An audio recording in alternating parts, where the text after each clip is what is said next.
Hi, this is Gianna Fiorese, technology teacher of Upper Pittsgrove School in New Jersey. The purpose of this video is to give a little refresher for TinkerCad for my students to be able to create with a substitute. So the first thing I want to remind you is when you open a new document in TinkerCad, make sure that you change the name. Okay, you can just click in that box and you can give that a name. Okay. The second thing is most of us don't work well in millimeters, so if you want to edit the grid, to change to inches, and then click Update Grid, and then also to take off your snap grid, and that will allow you to have free flow of all of the movement on your work plane. Okay, so just a little refresher. If I wanted to pull a box in, I click on the box, I can drag the box in. Okay, the cube up in the upper left-hand corner allows me to turn to see the different angles. If I hold down the Shift key on my keyboard and I mouse over one of the corners and I click to make it bigger or smaller, it's going to keep the proportion the same. Okay. If I want to add something to the top, your best bet is to add a work plane to the top of your object, and then you can find another object to add to the top.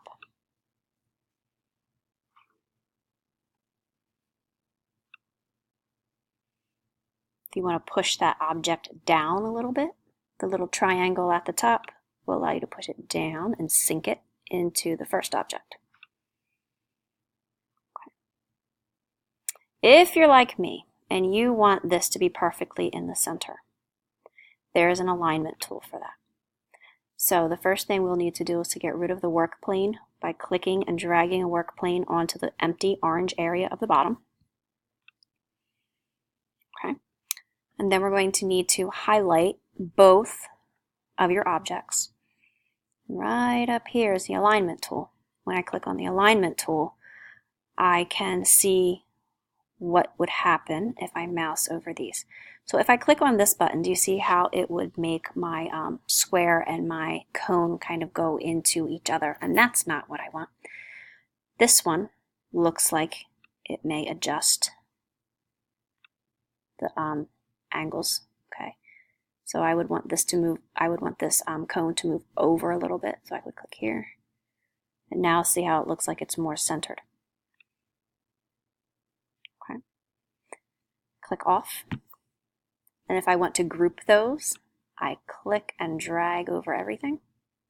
Up at the top, there's a group button. Looks like a square and a circle. That's one item. If I can click that, it'll make it one item. Okay. Let's say you wanted to make a hole into the side of this square. You first need a work plane. Pull the work plane in. Okay, now you can see that you're working on the side, the front of the square. And I'm sure that you will remember there are way more objects besides just these basic shapes. If you click the little drop down next to basic shapes, you can choose all of these different options in here. Okay, if you choose all, there's states and there's pages and pages and pages of different things that you can do. Let's say I want this little person. If I click this person and I'm going to drag him onto the front, I'm going to hold down Shift. I'm going to make him just a little bit bigger. Okay, I'm going to push him in the middle. Okay, so right now it just looks like a little person. He's a shape, and there he is. But I want to make that a hole, which means I want to take a chunk out of that cube. So next to where it says solid, there's the striped figure or the striped circle that says hole. So I click that, and it's going to make it a hole. Now what I'm going to do is I'm going to take this triangle and I'm going to push that hole in, so it's kind of flush with the edge of the box. And then I'm going to highlight everything and I'm going to group that. I'm going to take away my work plane. Okay, and then if I zoom in, you're going to see that that looks like it took a chunk out and made a hole. Okay. What I'm going to remind you of is to always check your scale. For most of you in my class, you have dimensions written down on your paper on what size things should be or should be no larger than. So make sure you check your scale. If you can't remember how, all you have to do for your scale is if you mouse over top of the little squares, they're going to give you what size things are.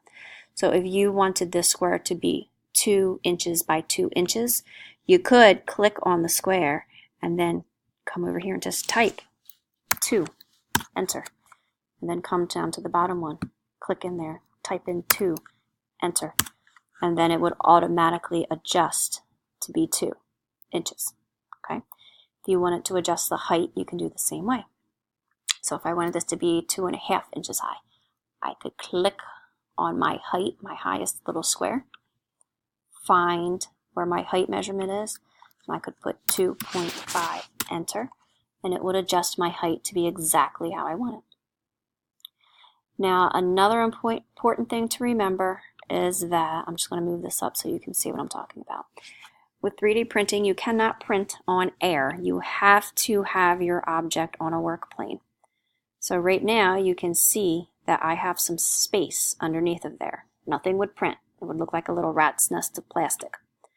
Okay, so you want to make sure that the bottom of your object is sitting on the bottom of the work plane. So what I'm going to do is use that push-pull tool up here, and I'm going to push it down. Now, if you notice, when I start to push it down, this box pops up. I can change that to 0. Then I know it's sitting on the bottom of the work plane. Okay, so make sure you stick to your measurements. Just because things are zoomed in doesn't mean they're that big. Just because things are zoomed out doesn't mean it's really little. Okay, because I can zoom in and out all day long, but you want to make sure that it's still going to be 2 inches. So if I zoom and I look at it real far away, if I mouse over them, still 2 inches square. If I zoom in and it looks bigger, still 2 inches square. Okay, so make sure that you are drawing your object according to scale. I think that should get you going until I return with any other questions. Please remember to help each other. Rewind this video anytime you need to maybe think of a certain skill that you may be missing. But help each other. If your neighbor gets it, you're struggling, kindly ask them for help. And if you're that neighbor who gets it, kindly offer your help. Because like I said before, we all have something that we're good at. This may be your thing. This may not be your thing. But together we're going to work through it and we're going to have an awesome project in the end. Thanks for watching.